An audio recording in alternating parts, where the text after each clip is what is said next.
ป้าละเขาปลูกเป้าหนึ่งได้ถึงจ้ามันก็เต็มอยากกลับไปมือหายมันมือกันแล้วกูเดียวกราบทักทายสบายดีและสวัสดีเพื่อนสู้ครูสกุลที่ติดตามรับชม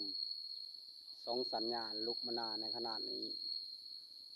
ก่อนอื่นกาขอขอบคุณที่เพื่อนที่บป้าบดละกันเนาะทุกคนที่ฮักเพลงกันก็มาหลังมันนี้กาบัดไปทั้งหลายทุกคนเลยการลงคลิปนี่กามีแต่คลิปดำไห้ดำนาเนี่ยทุกคนเลยถือว่าค่อยกะบ่มีเวลาไปทั้งหลายทุกคนแล้วดูวิธีเฮ็ดนากะ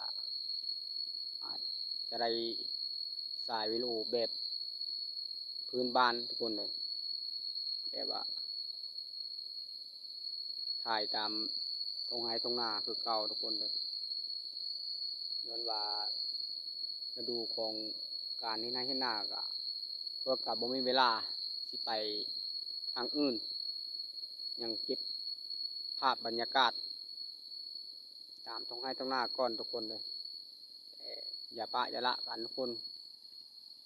ลงคลิปทุกวันนี่กะบางครั้งกะลงทุกคนบางครั้งกะลงบอดถือกับเวลาทุกคน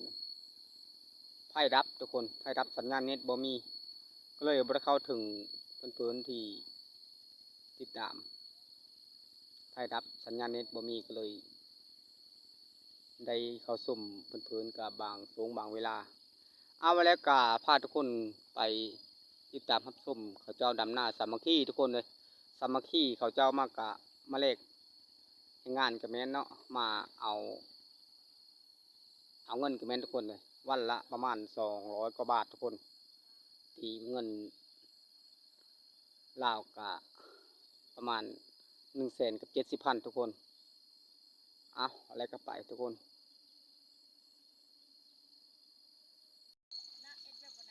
ก่อนนั้น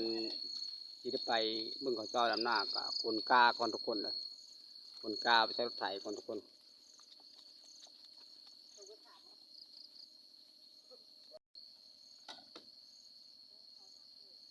นักวะละเขานัก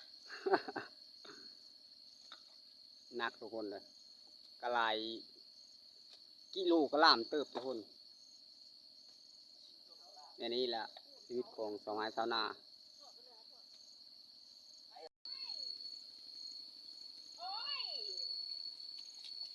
แก่จะไปเลย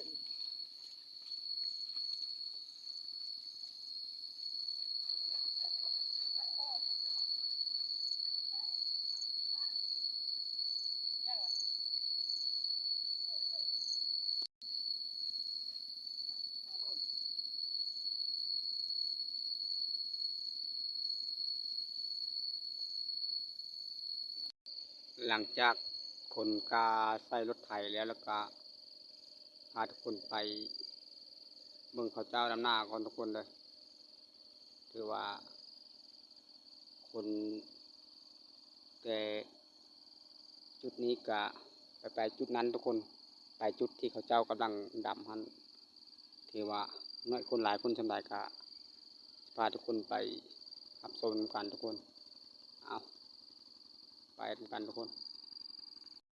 เอารถมาส่งกาทุกคนโดนรถข่าทุกคนเอ้ยเอามาฮอดอันจุดที่เขาเจ้าดับหน้าสามัคคีทุกคนประมาณนี้ทุกคนนะ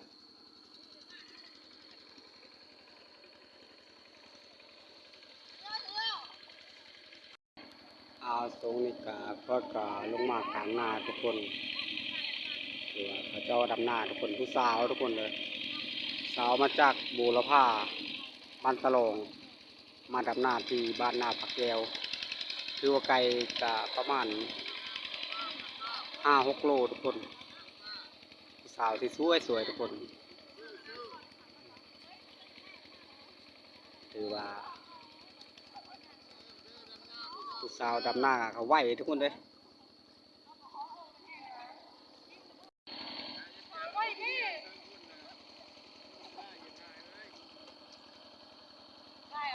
าวโมงครึ่งกันแน่ยิ้มงามๆเลยลูกเอ้ยตายเกินมีโมนี่นะโอ้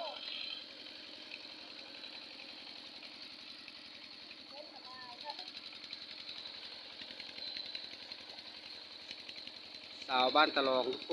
นสวยทุกคน แต่เขาเจ้าบุสู้โป้องทุกคนก็คือว่ากันทุกคนเลยทรงนี้ก็กับวัตไปใช้มีแต่หาท่ายแบบเขาเจ้าดำไม้ดำหน้าบ่ไถไห้ไถหน้าบ่เนาะถือว่าเป็นในฤดูกาลของมันทุกคนเลยง่ายๆเนาะ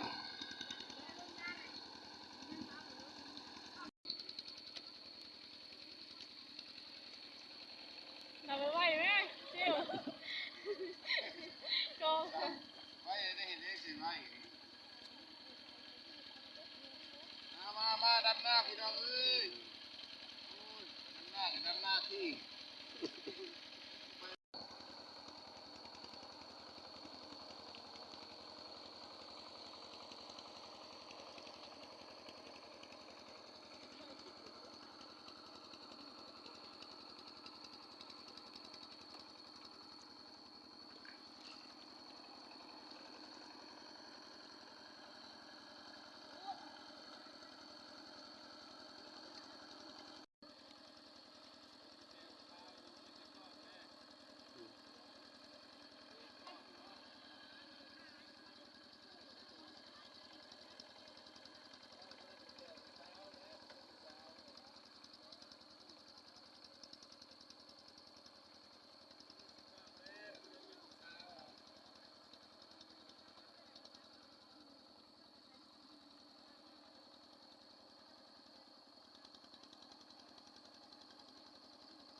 หลังจาก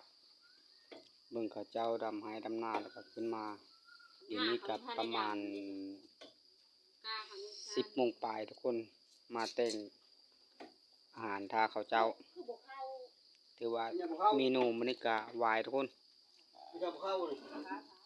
หวายทุกคนหยดหวายทุกคนประมาณนี้ทุกคนเลยปอกทุกคนเลยปอกหวาย เดี๋ยวเราบอกอาย นึ่งข้าวอีกทุกคนเลยรอถ้าถึงเวลาแล้วก็เขาเจ้าขึ้นมารับประทานทุกคนเอารอท่าเขาเจ้าก่อนทุกคน จนให้แต่ถ้าพูดเอาไปอยู่แต่ทางเด็กคือตัวของทาง เข้าเพื่อนกับเก้ากับพี่เลย เนี่ยมันยากรถไทยความรถไทยเครื่อง11จักรจนดักได้หัวไปไม่มักไอ้รถไทยไปไหนใครก็ได้เราให้ก็แล้วยังไม่ได้ดำจักคนไม่บอกอยู่บ้านนะดำอยู่นั้นนี่เขาชื่อต้นเอ้ยน้องแพ้ก็บอกว่าไทยคือเยอะโถเนี่ยไม่ได้หน่วยโถของ จ้ามันก็เป็นเคยเห็นอยู่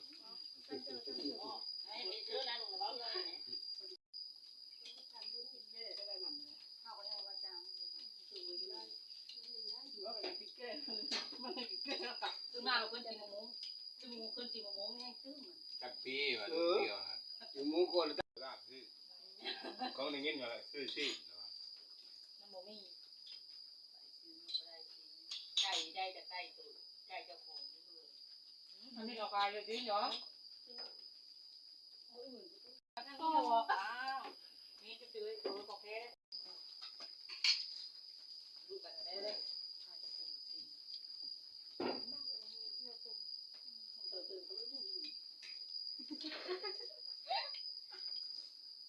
คือบ่นางเขาเชื่อสร้างพระเขาบ่ได้นี่ ถือว่าคลิปนี้ก็มาสำนี้ก็ถือว่ากินข้าวกินน้ำแล้วก็จบสำนี้ก่อนก็ส้มก็จะลืมติดตามSubscribeให้เป็นกำลังใจพบกันคลิปต่อไป เด้งมายุบเลย เป้าละเขาปลูกเป้าหนึ่งได้ แล้วมึงสอบเจ้าปีพวกยังไง มันบ่งามน่ะกันฮะมันบ่งามได้เปล่ายังมัน เลย มันเป็ดไว้อันนั้นเอามาลงมันเลยจะเป็ด